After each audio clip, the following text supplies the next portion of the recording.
Halo semua, kembali lagi dengan saya Calvin. Kali ini saya akan membahas tentang Euro lagi. Jadi kali ini saya akan membahas tentang babak knockout 16 besar. Tidak terasa babak grup sudah selesai. Sekarang saatnya babak knockout, di mana mulai ada tim-tim yang tersingkir lagi selain peringkat keempat. Jadi waktu itu ada 16 tim kan. Jadi akan ada 8 tim yang tersingkir sekarang.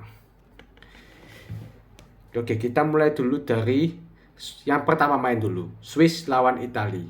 Banyak yang jagokan Italia sebelumnya, tapi ternyata Swiss mampu memberi kejutan. Italia ini sebenarnya beda sama Italia 3 tahun lalu di mana mereka juara Euro. Italia yang sekarang banyak yang pemain yang bahkan aku pun gak kenal. Dan mediocre lah biasanya.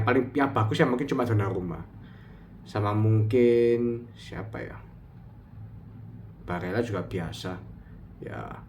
Ya mungkin cuma Donnarumma. Sama siapa lagi? Gak ada lagi. Calafiori mungkin.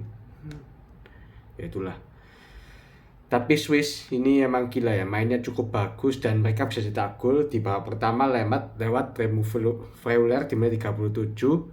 Itu sebenarnya dekat Donnarumma ya, harusnya Donnarumma bisa nangkep, cuma ya jaraknya terlalu dekat, jadi ya Donnarumma cuma bisa serentakan badan dan itu kena badannya cuma ke gawang akhirnya.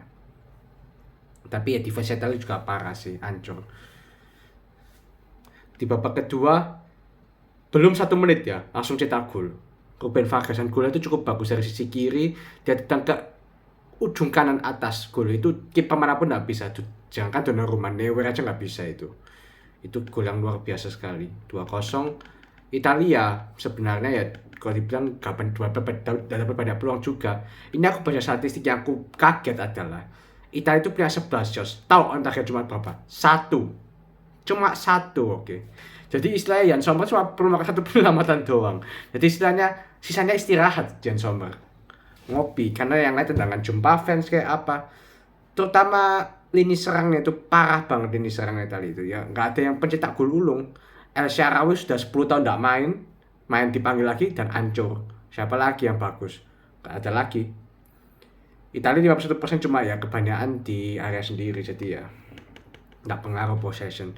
2-0 ya, selamat Swiss lolos dan Italia layak nggak lolos.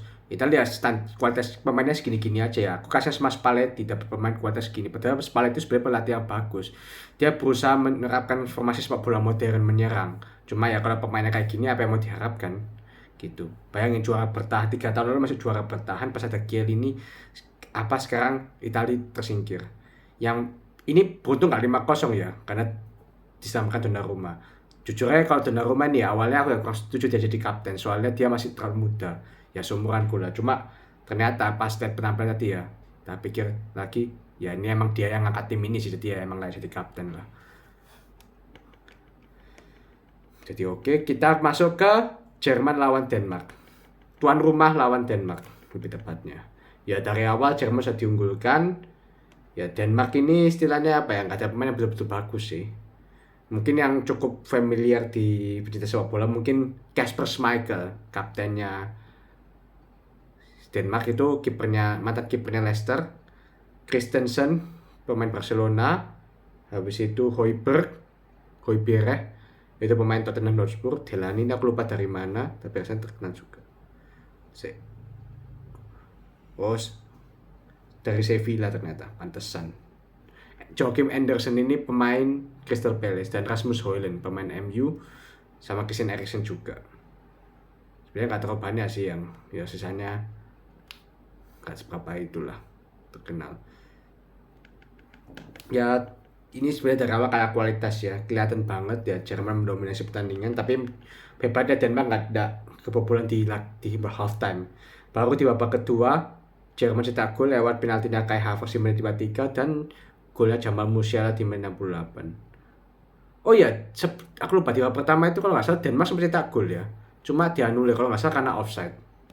Jadi ya sebenarnya apes juga Denmark ini. Kalau itu gol disahkan mungkin beda cerita, mungkin Jerman mungkin bisa extra time ini. Harus susah payah menang. Tapi ya selamat buat Jerman ya, Jerman lolos. Kemudian Inggris lawan Slovakia. Inggris ini maaf ya, ini asli apa ya, hancur tim ini, serius. Betul-betul hancur. Di babak grup itu hancur betul. Menangnya cuma lawan siapa itu? Siapa lagi tuh? Inggris itu. Bentar ya. Serbia ya kalau nggak salah. Aku lupa. Menangnya itu Inggris cuma lawan Serbia ya, Serbia.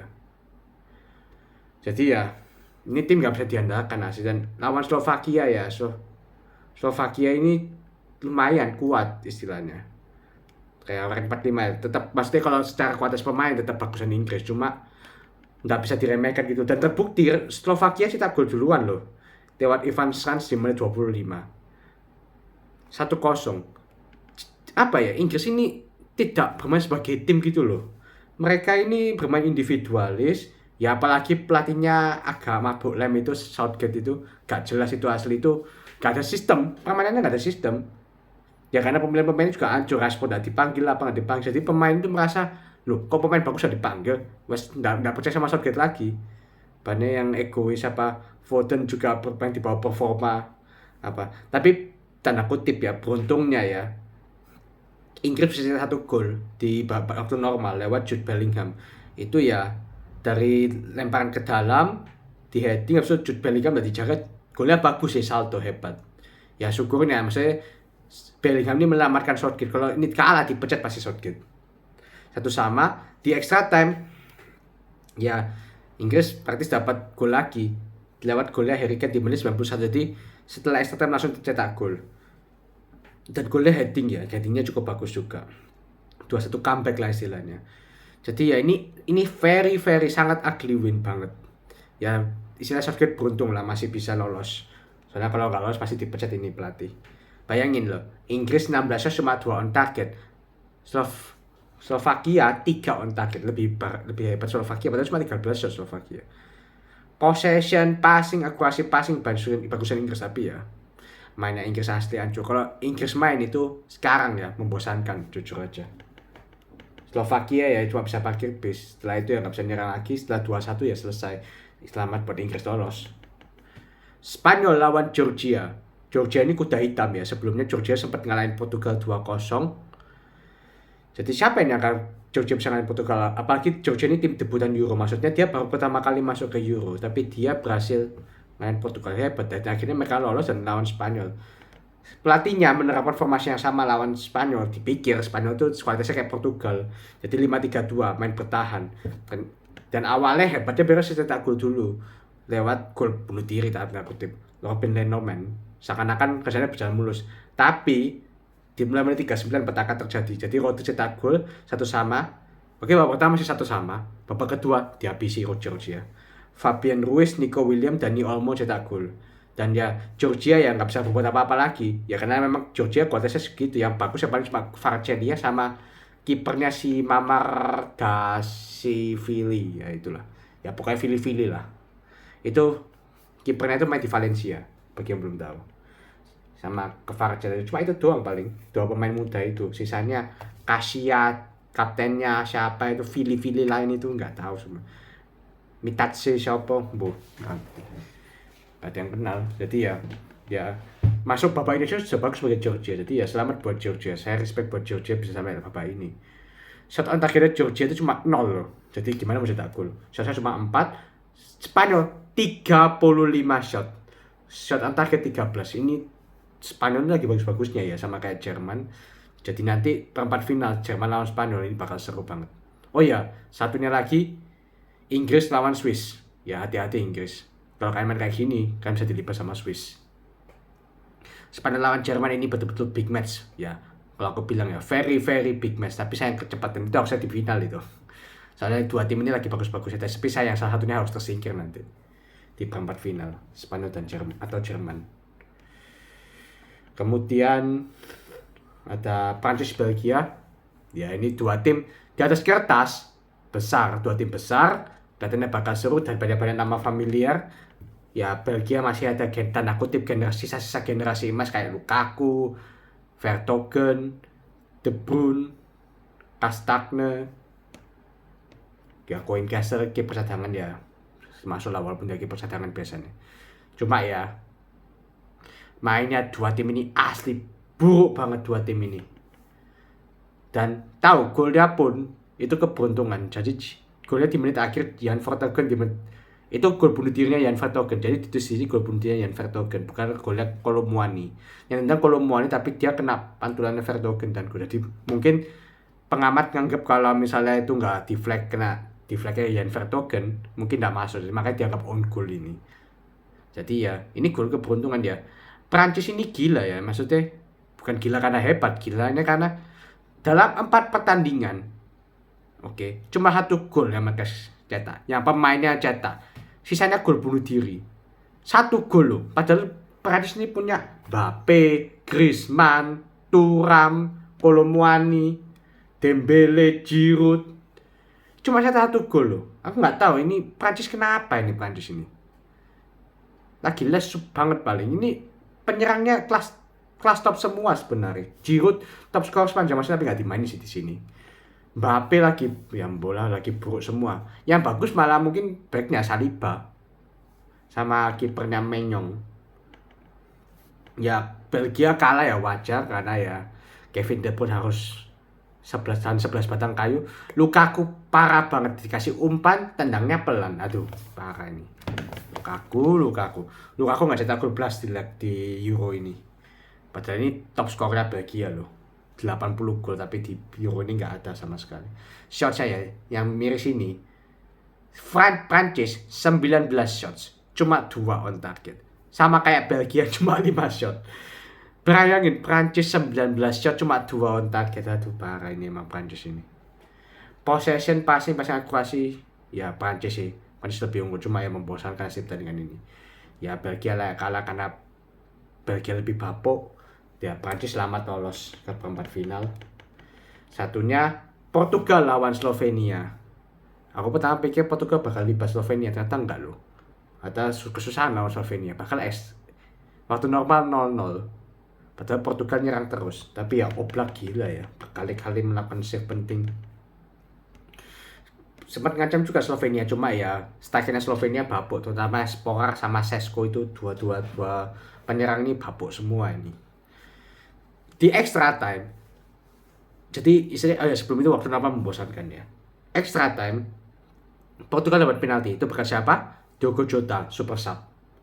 Jadi dia meliuk-liuk lewati pemain, habis itu harus dijatuhkan sama pemain Slovakia. Akhirnya dapat penalti, Ronaldo ambil, tapi gila ya emang Oblak ini luar biasa ya. Oblak ini mampu baca tendangannya Ronaldo. Padahal tendangannya Ronaldo cukup bagus di pojok kanan, tapi sudah dibaca sama si Oblak, jadi luar biasa. Kayak Ronaldo juga mungkin merasa bersalah ya jadi setelah itu. Ya habis itu tetap 0-0, adu penalti. Ya uniknya Ronaldo tetap mau jadi eksekutor ya. Padahal kan biasanya kalau sudah gagal kan biasanya orang lain jadi eksekutor pertama. Tapi enggak Ronaldo, jadi Ronaldo mau tanggung jawab dan syukurnya gol. Kalau enggak dihabisi 1 fans Portugal paling. Ronaldo karena gagal penalti sebelum itu dia menebus lah. Kalau nggak salah waktu itu mamanya sampai nangis juga, nggak tahu terharu atau apa. Mamanya Ronaldo maksudnya. Ya gila ya, sama ini hebatnya ya kipernya Portugal Diogo Costa. Ini kiper muda juga, masih seumuran aku. Gila 3 save loh, luar biasa. 3 penyelamatan penting, 3-3-nya Slovenia gagal semua. Aku kaget dia bisa nebak semua arahnya, itu luar biasa.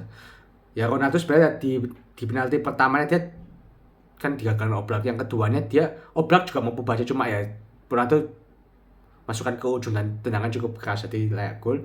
Bruno juga gol, sama satu lagi siapa itu yang cetak gol lagi. Ada 3 orang kan.